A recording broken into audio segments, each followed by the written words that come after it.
Dual cameras, bezel-less display, 18:9 aspect ratio, AMOLED, 8 gigs of RAM, UFS 2.1 storage, Bluetooth 5.0. Any and all of these specs could be said about lots of flagships in 2017, and in a way they show the market homogenizing itself in many ways. But what if you could get this phone for nearly half the price that everyone else offers, all without compromising on most of the specs? Hey everyone, it's Nick from Android Headlines, and this is our review of the OnePlus 5T.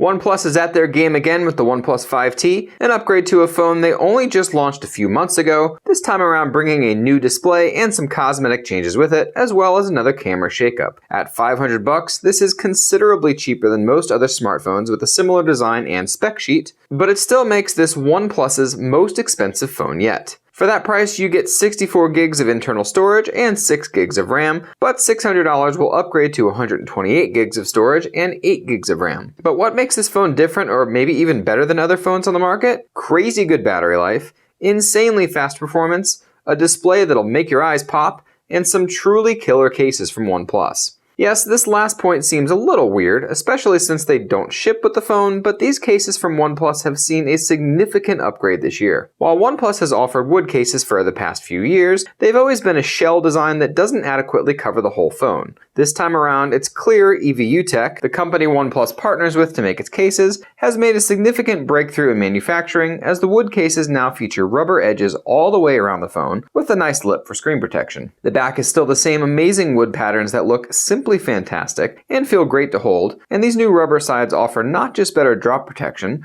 but a better look as well. There's no sharp edges or fear of breaking the case when you change them out, like the previous wood cases from OnePlus, rather a considerable quality and design improvement in every way. Not every style is an upgrade though. Unfortunately, the company's awesome trademark sandstone case still doesn't cover the whole phone, and the silicone cases don't cover the bottom for whatever weird reason, but at $25 the wood and carbon ones are easily some of the nicest cases you could buy for any phone. Now onto the phone itself, which is just as blazing fast as ever. Visually, it looks pretty similar to the OnePlus 5, at least on the back, but OnePlus has moved the fingerprint scanner to the back like most Android OEMs have at this point, making way for a full view screen on the front. This 6.01-inch AMOLED screen is simply gorgeous, with eye-popping colors, excellent viewing angles, and good brightness levels. It's a winner overall. Out of the box, the screen is obnoxiously saturated and is sure to irritate folks that are color purists, but thankfully OnePlus is offering both sRGB and DCI-P3 presets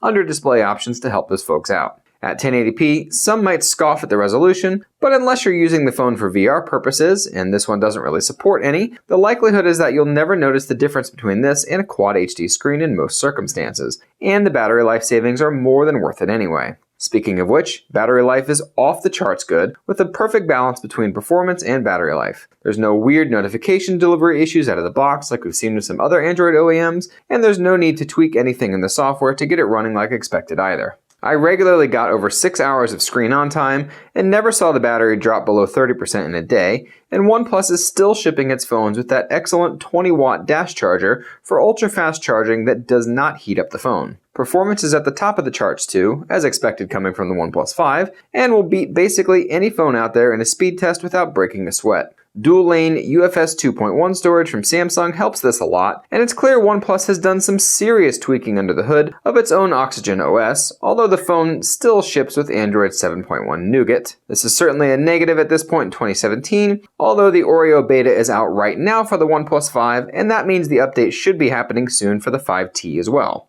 There's a couple awesome new software features like the ability to clone apps, which is called parallel apps. This lets users clone things like Facebook and Twitter so you can run multiple accounts without having to constantly log out and back into the other. The usual gestures are here for launching apps with the screen off, and things like Gaming Do Not Disturb keep notifications from popping up during a session. The trademark alert slider is still here and good as ever, giving the ability to quickly switch between vibrate, priority only, and regular alerts for notifications and ringing. This doesn't work as well in cases, unfortunately, as it doesn't protrude enough from the phone, but it's still usable and a great addition that other phones just don't have. One of the coolest new additions, and quite possibly the best actually, is the new Face Unlock mode. This is another industry trend that went away for a while, and then resurfaced with last year's Samsung devices, but OnePlus is doing it in true OnePlus style by doing it faster than anyone.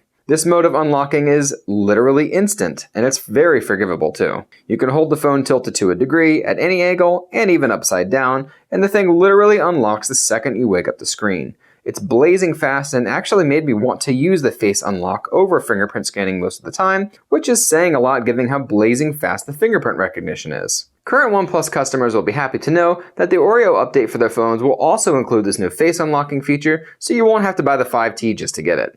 The camera is a pretty good upgrade from the OnePlus 5 in some ways and a bit of a step back in others. Overall, quality is good and sits right at the same level as the OnePlus 5 in most cases, which makes sense since this is the exact same 16-megapixel Sony IMX398 main sensor from that phone. What's different is the new 20-megapixel sensor for the secondary camera, and this time around the secondary camera doesn't have the 2x zoom telephoto lens either. While it seems to be an odd change-up, OnePlus is touting this sensor's ability to combine pixels for better low-light shots, and the results are pretty stark when compared to what we saw on the OnePlus 5. While the detail can still be lacking at times due to some weird post-processing issues, the new sensor pulls in significantly more light than the OnePlus 5 could, and looks way better because of it. They've even tweaked and redesigned many elements of the camera software too, making features easier to find and use. Check out our camera deep dive for a full review on the camera in the OnePlus 5T. Overall, it's one seriously fantastic phone that sells for an unbeatable price when compared to other flagships this year. You won't be getting the absolute best camera, and the device isn't officially water or dust resistant in any way, but the rest of the specs here are as good as they get. Everything here is either good or great, and much of it can easily be called excellent too, which is why it truly is a must-buy. We hope you enjoyed that review and will subscribe to us for regularly updated content. Chat with us in your favorite social media network, and don't forget to check out AndroidHeadlines.com for 24/7 tech news coverage. Thanks for watching, and until next time.